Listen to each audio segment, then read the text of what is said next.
Hi, my name is Angel Feliciano, and this is my video covering programming assignment number 2.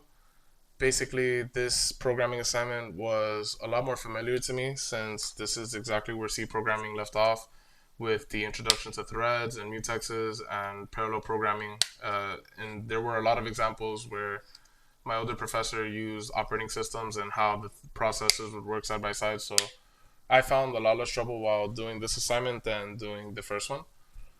So to begin with, I basically started by importing the input-output standard library for C, followed by the standard library and the thread library. I created a limit for the operations at 2 million, which was stated in the assignment that thread A can't surpass 2 million or thread B. Then we created the global counter of volatile long because it's gonna not be able to pass 4 million operations. The bonus count, which basically counts every time there's a bonus when the deposit is divisible by 200. And then a counter mutex that is being created also, so we can be able to count the amount of operations for the rest of the code. So to start with thread A, we're basically doing a pointer function to pass this argument at compile time to make sure that these are passed as quickly as possible. We start off by initiating the number of operations to 0. And then here we start our while loop where the amount of operations, as long as it's under 2 million, will execute this part of the code.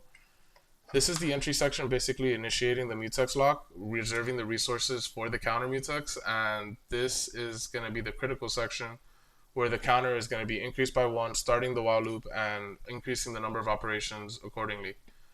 If the counter is divisible by 200, which is basically the balance number every time we're increasing it, and which means that there's a remainder of 0, and the operations is lower than the operations limit of 2 million, then the counter gets increased by 50, the bonus count increases by 1 to keep track of the amount of bonuses that are being done, and the operations count is also increased by 50 since it is an operation increase of 50.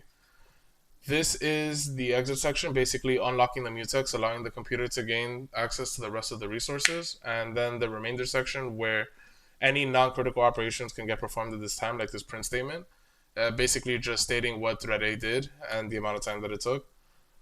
In thread B, we have basically the same exact form of function, just a lot more stripped down since this one does not need to include the bonus counter or anything of that. So basically, we're just doing another variable of number of operations equaling it to 0 and making sure that this executes as long as the operations limit is less than 2 million. The mutex lock also starts the reservation of resources for this thread to be running as well in parallel to the other one. This helps kind of not entangle the threads and make sure that they don't give random junk variables by accessing wrong parts of the memory. And it finishes the same way, explaining how many withdraw operations it did, and it also shows how many counts it did to get there. In the main program, basically, we're using the pthread variable to create these two threads.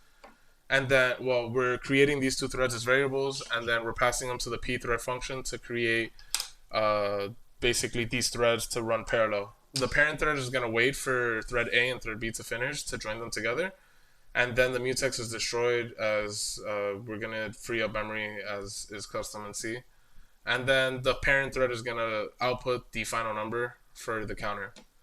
Debugging this was tricky because for a lot of it, I wasn't getting the number of 4 million operations. Basically, every time I ran it, it seemed that it would run it at different speeds and it would not, it wouldn't match up or end up, basically sometimes thread A would finish first and then thread B.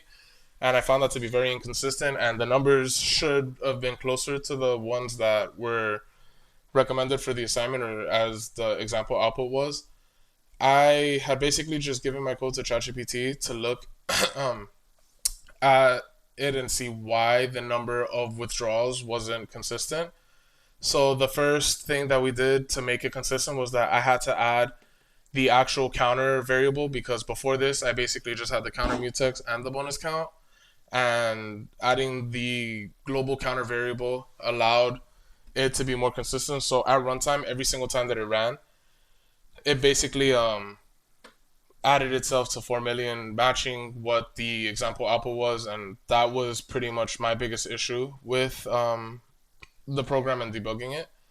And ChatGPT helped me a lot with that. I was going back and forth asking questions and seeing how passing the functions as pointers would basically, affect the speed of the program, and this was what I was getting back.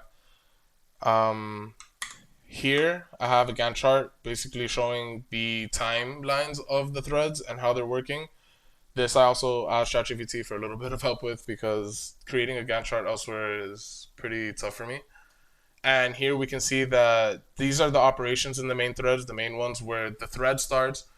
We're creating the new threads to run in parallel. It's going to join them and clean them up, and then it's going to print the final counter to close the main thread. Thread A is basically going to run for longer than thread B because thread B does not have the bonus logic that thread A has, and thread A is going to take a little bit longer to output that. In all of my runs of the program, I did see that thread A finished faster than thread B, which was a little bit surprising to me.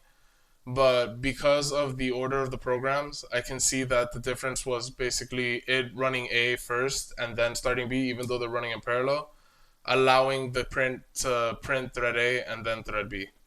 As you can see here, it goes from top to bottom, even though this took longer than B. And that's pretty much it for program number 2 for me. I hope that this was a good video and basically shows how I tackled the assignment. Thank you very much.